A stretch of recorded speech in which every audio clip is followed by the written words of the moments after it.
नमस्कार। कैसे हैं आप सब? आज का मेरा जो वीडियो है वो थोड़ा सा डिफरेंट है। डिफरेंट मैं इसलिए बोलूंगी क्योंकि आज का जो वीडियो है वो मैं आप लोगों से एक सवाल पूछना चाहूंगी। मुझे कमेंट में जरूर बताइएगा। क्या आजकल की जो शादियां हैं वो सच में शादी है या फिर सिर्फ एक रिलेशनशिप है? रिलेशनशिप में इसलिए बोलूंगी क्योंकि शादी के बाद कोई भी ज्यादातर ज्यादातर लोग मैंने देखा है वो अपनी रिस्पॉन्सिबिलिटीज से भागते हैं। फिर वो लड़का हो या लड़की हो, अगर आप शादी कर रहे हैं तो ये सोचिए कि वो सिर्फ एक रिश्ता नहीं है, वो एक बहुत बड़ी रिस्पॉन्सिबिलिटी है। फिर वो रिस्पॉन्सिबिलिटीज आपके इन लॉज की हो, आपके रिश्तेदारों की हो या फिर आपके लाइफ पार्टनर की हो, लेकिन वो एक रिस्पॉन्सिबिलिटीज है। लेकिन मैंने देखा है ज्यादातर जो शादियां हैं वो मैरिजेस कम और वेडिंग ज्यादा लगती है, क्योंकि लोगों को होता है कि हमें प्री वेडिंग शूट चाहिए। अब शूट भी कैसी चाहिए भाई? डेस्टिनेशन पे जाके हमें शूट करानी है, उसके लिए भी हम स्पेशली अलग से कपड़े डिजाइन करवाएंगे। क्यों? क्योंकि हमें किसी को दिखाना है, हमें अपने रिश्तेदारों को दिखाना है कि देखो हमने इतना अच्छा प्री वेडिंग शूट करा है। उसके बाद शादी, तो शादी के लिए भी भाई या तो बहुत ज्यादा लग्जूरियस कोई बैंक्वेट बुक कराया जाएगा या फिर डेस्टिनेशन वेडिंग होगी।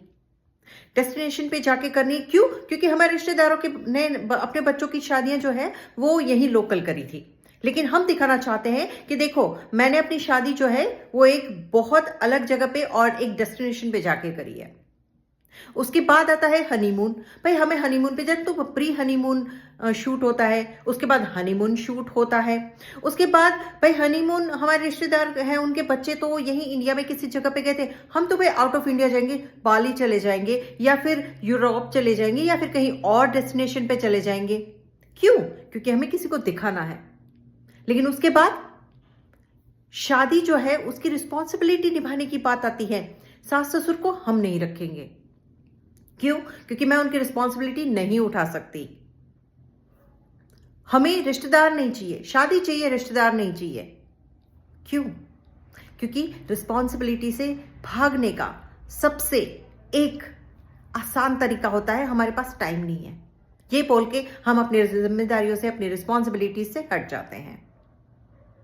भाई ये अगर आप शादी कर रहे हैं तो आप ये मत सोचिए कि हम किसी बंदे से शादी कर रहे हैं, किसी बंदी से शादी कर रहे हैं। आप अपनी लाइफ में एक लाइफ पार्टनर को एंट्री दे रहे हैं, एक ऐसे अलग से इंसान को एंट्री दे रहे हैं जिसके साथ आप अपने सुख दुख, अपने अप्स डाउन्स और अपनी लाइफ की हर एक अच्छी बुरी या अपने रिश्ते या अपने रिश्तेदारों को बांटेंगे।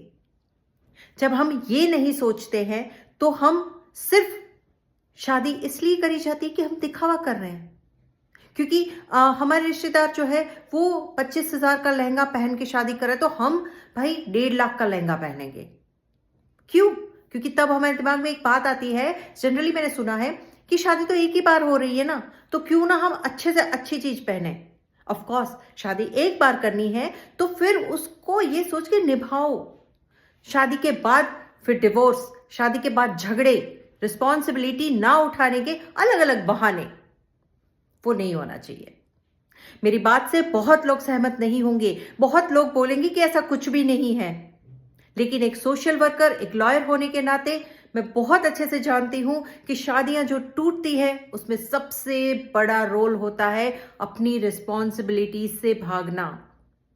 शादी सिर्फ रिलेशनशिप नहीं है, शादी एक जिम्मेदारी है, एक रिश्ता है, एक संस्कार है।